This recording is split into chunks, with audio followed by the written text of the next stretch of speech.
up next, and he serves as the Senior Policy Advisor for the California Solar Energy Industries Association, working on solar deployment policies at the state and local level.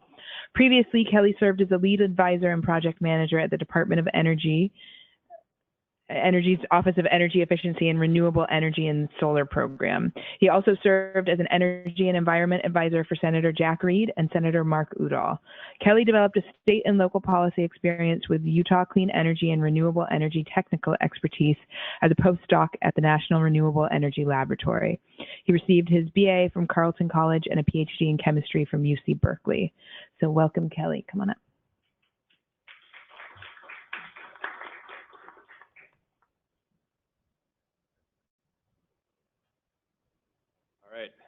Thank you very much for the introduction, and thanks for the opportunity to speak here today. Definitely looking forward to the conversation and the panel. It's a nice little segue into my presentation here on solar, and hopefully you guys will still clap at the end of my presentation. We'll find out.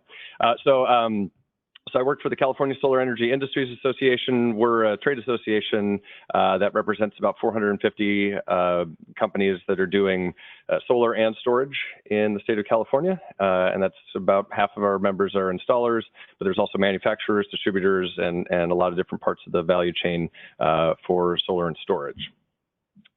So I thought a lot of the earlier talks, Cordell and Chris covered a lot of good things related to the goals and why we're here. And I thought I'd just at least kind of take another moment which we haven't totally geeked out yet, but I wanted to at least kind of figure out what our shared goals are and why we're here today and what we're actually hoping to accomplish. And just a quick question, how many folks are actually working in local government that are here today? All right, good chunk of the room. All right, and then how about in the private sector? Cool. And then state government. Yeah, all right. And then how about in utilities? Which is a trick question for Cordell. I'm just kidding. All right, and then other interested parties that like to geek out on energy on a Tuesday morning. Okay, cool. All right. Well, it's a good mix in the room.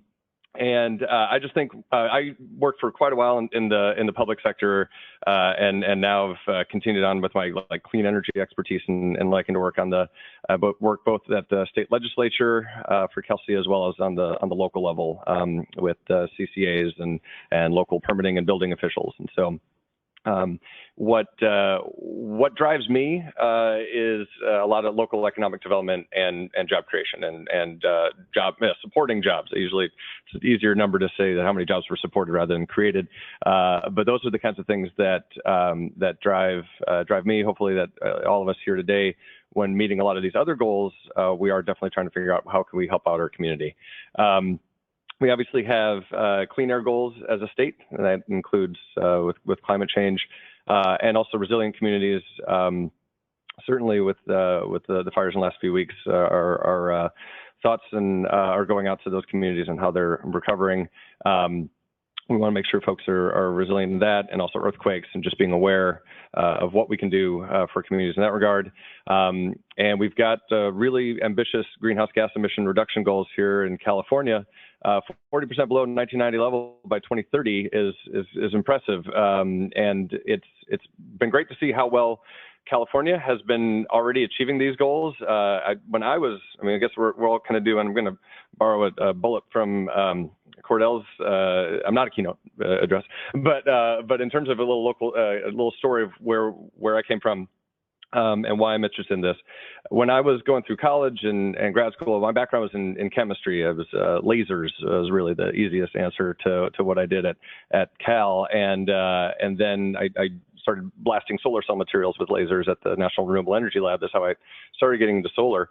But early on, I saw what was what's going on with all the carbon dioxide emissions, and it's stunning. And I don't know if it was necessarily just the science background coupled with just looking at these numbers, but it was unbelievable how much heat would go into the atmosphere just from us, and how, these little bit of carbon dioxide emissions. And then also, I guess I'm going to keep going a little chemistry here. I'm also worried about ocean acidification and like what's going to happen with the bay and our food source with all this carbon dioxide, because thank goodness the ocean has been absorbing half of what we've been putting up there. But that's another side of the equation that I think is something that we got to make sure we got our healthy oceans as well. And there was a little bit of irony, because when I was growing up in the 80s and learning to just say no to drugs, I also heard that we were figuring out how to clean up all the crap that's coming out of our smokestacks, and we've got all these scrubbers that are helping out with acid rain and getting out the sulfur and nitrogen oxides and that. And it's like, that was really great. And I still remember, I don't know why it locked in, maybe it's because of what I'm doing now in climate change, but it's like, and then the only thing emitted is carbon dioxide. And it's like, that's, it's clean, and plants breathe it and eat it and whatnot. I guess they don't eat it, but they breathe it. And that stuck with me. And I think that like, it's probably stuck with a lot of people being like, yeah, I mean, Reagan's like, pollution's good. We got, plants will be able to breathe the CO2. So anyway, that was a long rambling thing about where I came from, but I think it's hopefully at least illustrative of like, each of us come here from different perspectives, and we've had different backgrounds about why we're looking at this. So, but we've got these shared goals. The next thing I think I just want to at least point out, and it's amazing what you can do as a local leader. Senator De Leon, unfortunately, his bill did not make it through the legislature this year. I'm sure he'll be bringing it back next year. But he set out this 100% clean energy, carbon-free electricity goal by 2050. And I was already hearing this in a variety of other local places where I was doing some work, being like, well, we're moving to 100% carbon-free energy. So as a state, and it's like, this is just amazing how you can, you set this vision, and it really opens up a lot of opportunities. And I think I'm hopeful, I guess in the job where I'm coming from of promoting local solar and storage, wearing that CalCEA hat now. When you're talking about 100% carbon-free energy, you're really going to need clean energy everywhere. You're going to need it on the rooftops. You're going to need to figure out how are we going to integrate this with a smart electrical grid. And I hope that pie is big enough that we don't have to have particular fights about which types of energy we can develop. It's like, look, we really got to do it everywhere, and let's figure out what we can do as a community to promote this. And part of that is having a smart and flexible grid that I think a lot of folks here are working on. And then also, as mentioned by earlier, we've got 1.5 million electric vehicles by 2025 as one of our state goals. So these are some pretty impressive numbers of how we'll be able to get there. I'll focus on the solar and storage side of things. This font's getting a little too small. So I think the title of my talk, I decided to be a little bit punchy with it in terms of saying this is benefits to your grid and your community. There's a lot of discussion, obviously, about what are the costs and benefits of this. And when I was at the Department of Energy, I was leading a lot of our work on net metering across the country, and what is the value of solar and what's the benefits of solar and storage. And there are a lot of really good studies, a lot of smart people working on this on both sides of the issue, let's say, and then they often have differing opinions on where those benefits lie.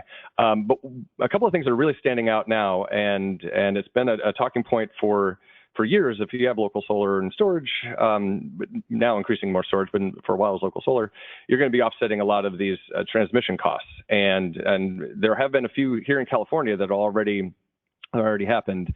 There was a large transmission line near Fresno that the CAISO, California Independent Systems Operator, that was going to cost about $115 to $145 million, deemed it was no longer necessary to be built due to distributed energy resources. So we're starting to see some of these things like, okay, local development actually is helping offset some of these larger transmission costs.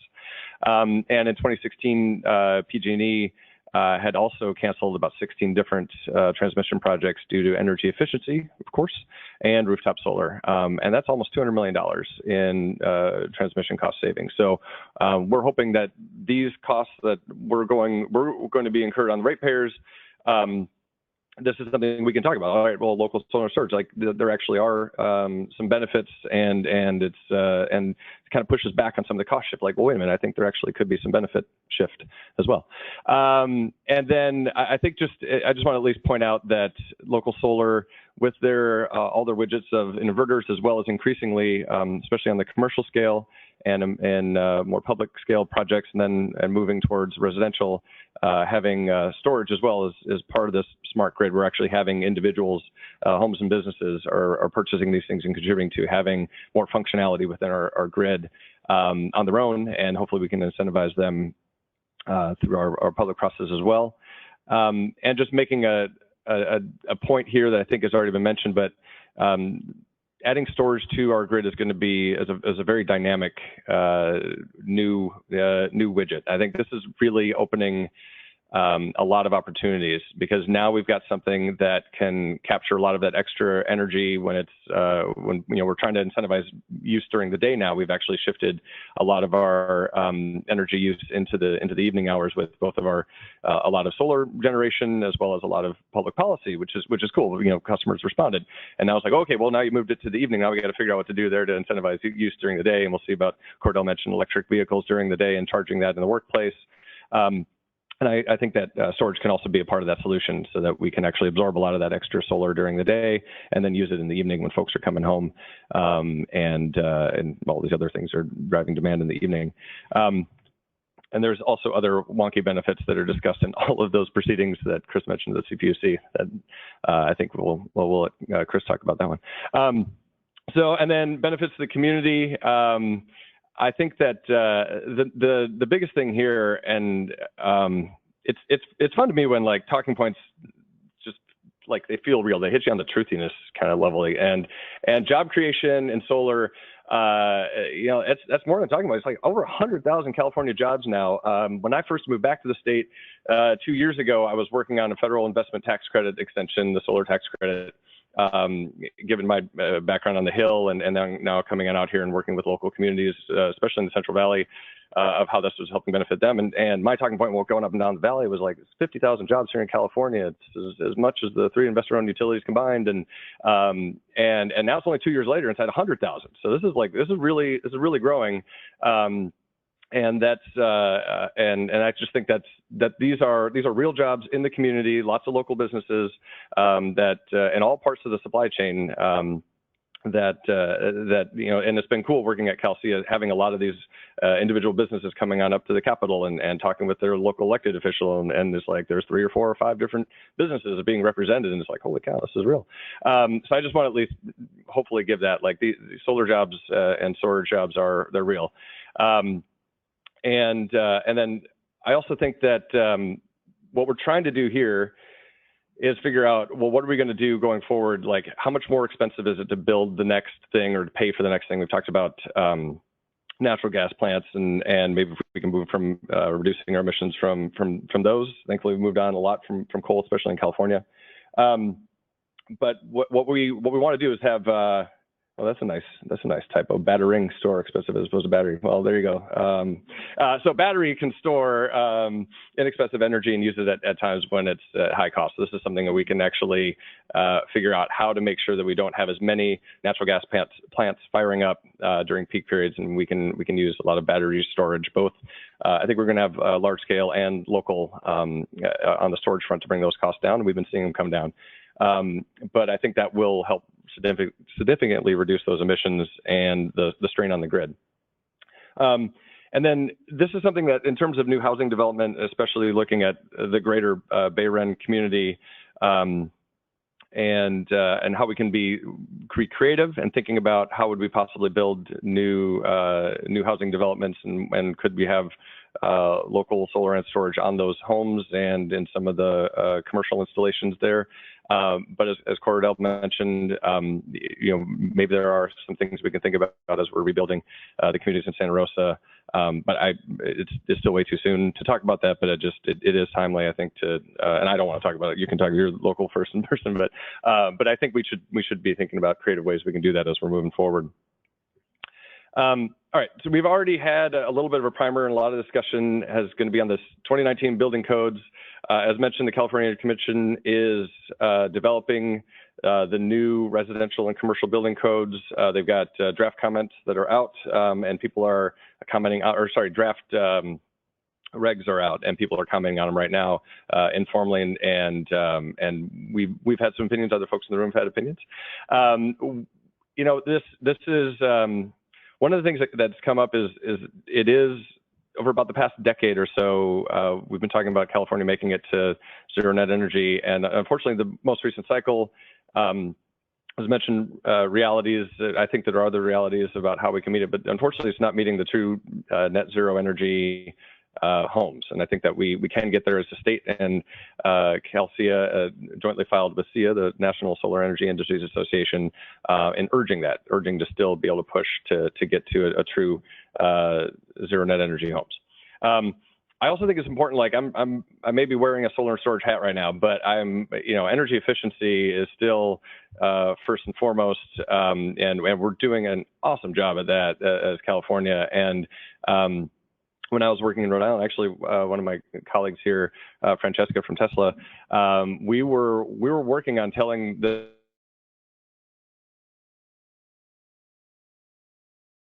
Jack Reed from Rhode Island was also like, look, Rhode Island's doing pretty good on energy efficiency, but we were doing a comparison of like, how much did California do of like, this population growth is going like crazy, but the per capita energy use flattens out and stays flat for decades. And that's just super impressive.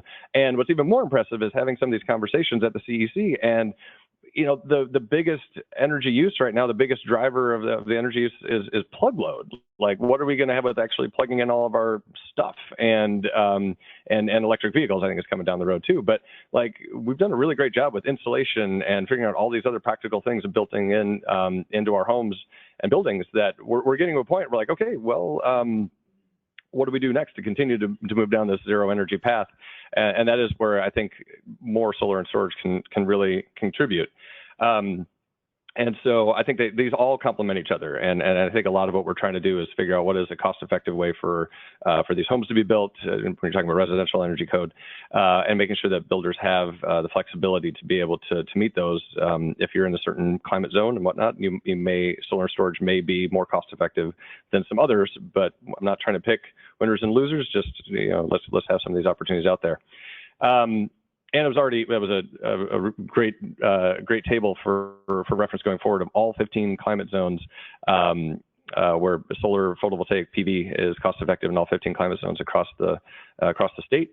Draft regulations only requires about 2.5 kilowatts, so that's a pretty modest system for all new homes. And I think we could look at some of the costs as they've been coming down for PV and see if that could be a little bit larger. I think we'll go to some of the recommendations here. I already mentioned we really want to see that California, with a lot of the discussions going on nationally, and how much we can be driving clean energy on the local level, on the state level, and we try to get the federal government to move, and then there's some retrenchment on the national front, but who knows, the clean energy may rise again. And I think it's just important to show that California, like, we've been pushing zero net energy homes, and we can do it. And I already mentioned about we want a holistic and flexible approach to be able to meet these goals. In a lot of ways, and I'm hopeful that, like, I get some of the challenges with solar and net metering. You're putting stuff out on the grid and it's coming back in, and there's cost and benefits with that. But we are getting to a point where solar and storage at that home is starting to look a lot more like energy efficiency, where everything behind that meter has reduced that energy consumption, and we can have them generate and store it right there on site. And since building codes are phenomenally effective, it just seems so wonky, but it's amazing how you really set an important bar and we meet it. And this is really going to be the vision for how we can get there. So I'm hoping that we can get more solar plus storage credit as if it is like energy efficiency. Again, I'm not trying to knock energy efficiency, but it behaves like it. So giving that credit. And I already mentioned about continuing dialogue about the cost of these different measures. But that's your standard stuff you talk about when you're advocating one side or the other. I think it's going to be important that we shift. We figure out a way to be able to use that daytime sun, and all the conversations around the duck curve has been an effective. We got to figure out a charismatic animal, and then it'll stick in people's heads. It really surprised me up at the state legislature.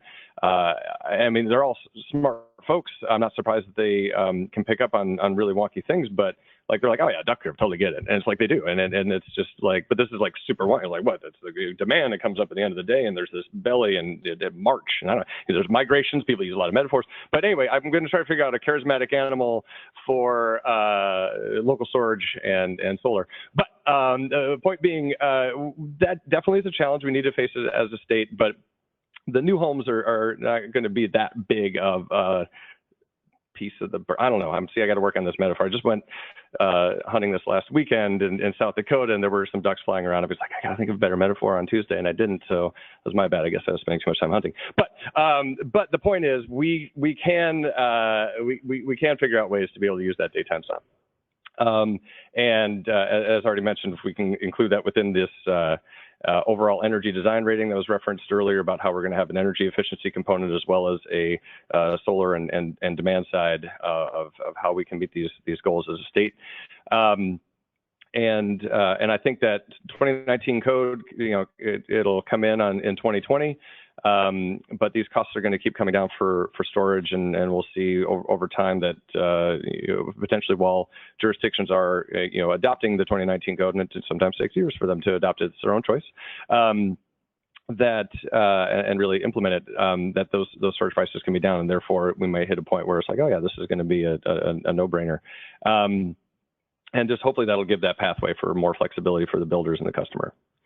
So I think I will start the wrap up by saying what you can do for your community. So about half the hands here are local, working in local government, and just reiterating, this is not yet true zero net energy homes in the draft proposal for the 2019 building codes.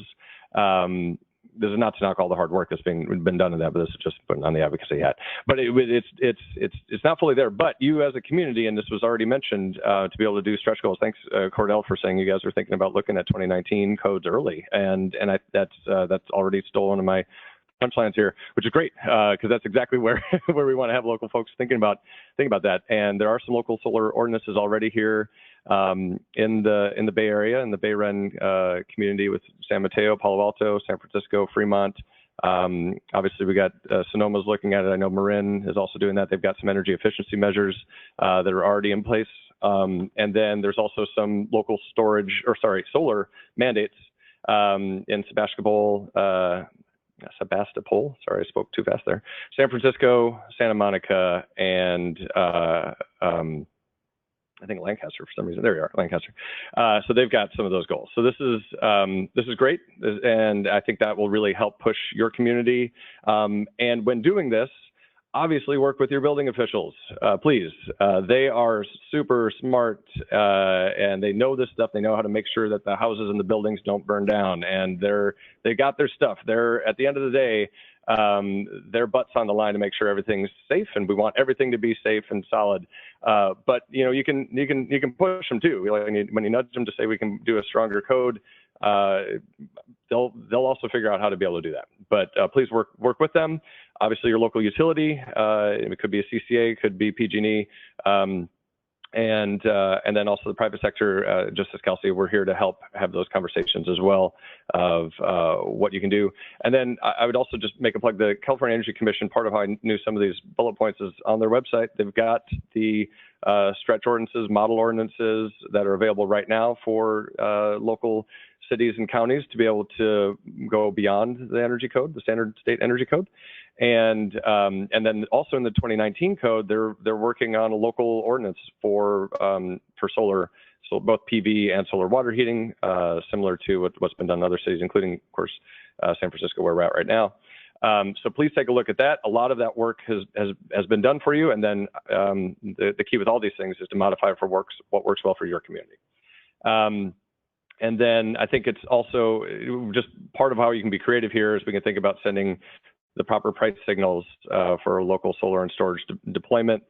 We've been talking about time of use that's being done as the state, how that's moving things around.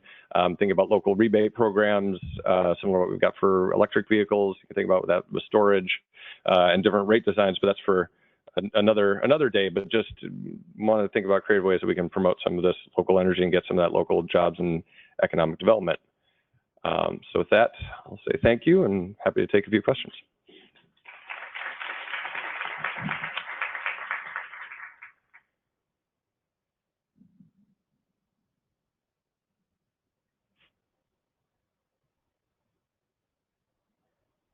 Hi.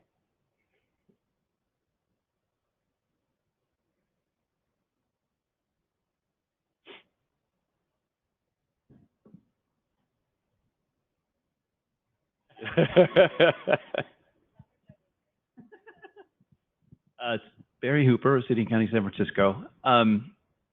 So thank you for your great talk. And you pointed out De Leon's goals of 100% renewable energy by 2050 or carbon-free electricity by 2050. I did it myself. And then the next talking point switched to clean energy everywhere, right? And so one challenge that we have as a local government is there is this intense effort to deploy solar particularly on existing homes, and that's been growing success, and really appreciate that. And there's also a narrowness, right? That this is great that industry is talking about adding storage and acknowledging a second system, but then the next biggest source of carbon emissions in home operations in particular is a water heater. And that is a readily electrified end use and an installable item. And I'm just wondering what could local governments do, or any other entity you can think of, to better help industry more regularly pitch that to customers and help that transition to actually electrifying water heating, as well as just providing clean electricity for other end uses in the home?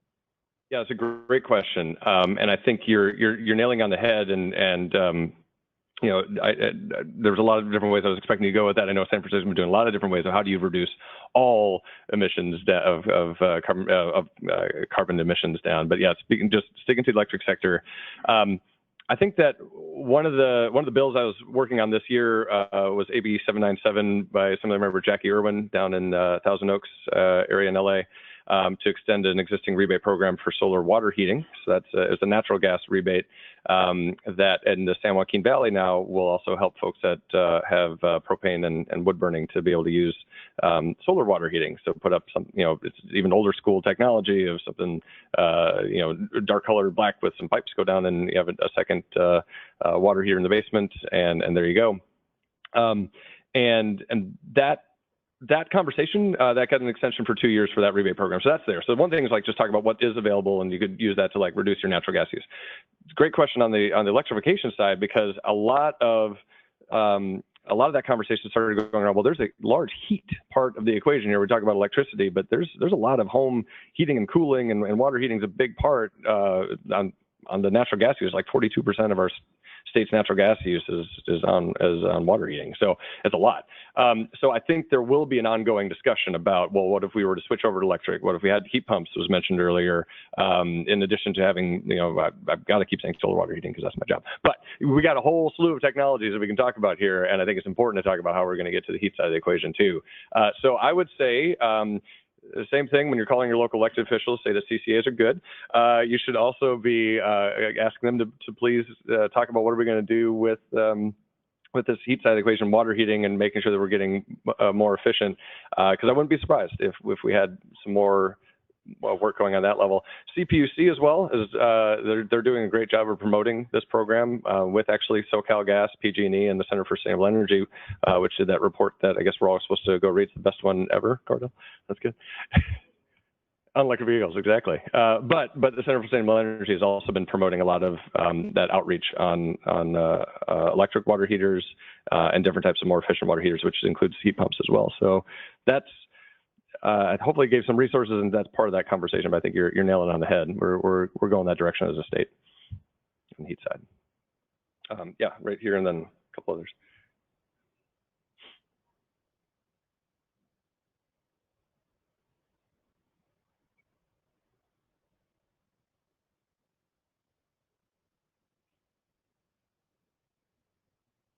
Hi, I'm Jennifer West from Stop Waste. And actually, to piggyback on what Barry asked, to me, it comes down to timing. When you think about someone who in an existing home is putting up a solar installation, especially with some of the funding availability for low-income homes putting solar on their roof, they're not able, as I understand it, with the funding to be able to go beyond the electric load that the house is currently showing. And then when you talk about electrification, you put the heat pump water heater in, suddenly your load is going to exceed the installation. And so that timing seems really critical to me in terms of if you're going to put an electric heat pump water heater before the solar is addressing the load of the house. And I just wonder if your association then is looking at this, what comes first and how do you address that need? Oh, that's a great question. It hits on a couple different points, but one I would say, especially for low-income disadvantaged communities, there's a lot of programs also going through the CPUC. The solar water heating program is one of them. There's another one we're working on that right now is going through the CPUC. I don't even know I'm even allowed to even say, but there are other ones that are out there. No, I don't want to get into ex parte. But there's things that are going on right now for those communities, and certainly energy efficiency is one of the first things you should look at. And in fact, most of them require a form of an audit to make sure that you've done that first, and for market rate as well as low income, to figure out what you can do, and then you're going to right size your solar panels to that. And then also maybe adding on storage as well. You also hit on an interesting barrier about what can we do, and it's a challenging one. But there is this, like, if you moved into a new home and I don't know how much electric use I'm going to have, and I just got an electric vehicle, but I need to right size my PV, but I truly am going to use a lot more. But you're looking back at the historical usage that's not there.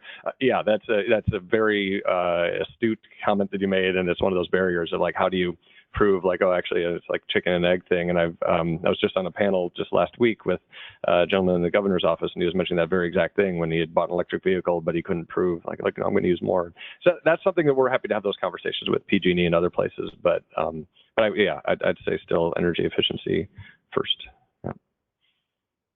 Okay. Oh, sorry. There, and then I think one last question, actually. Sorry. Okay. I'll let you pick which one. I want to pick a winner or loser here. Quick one, Kelly. We know that community solar cuts the cost of solar about in half. And I'm presently installing a lot of LG Chems and the Tesla power walls someplace out there, and it's expensive. Is there an initiative that is going to actually start looking at community storage, just the same way we look at community solar?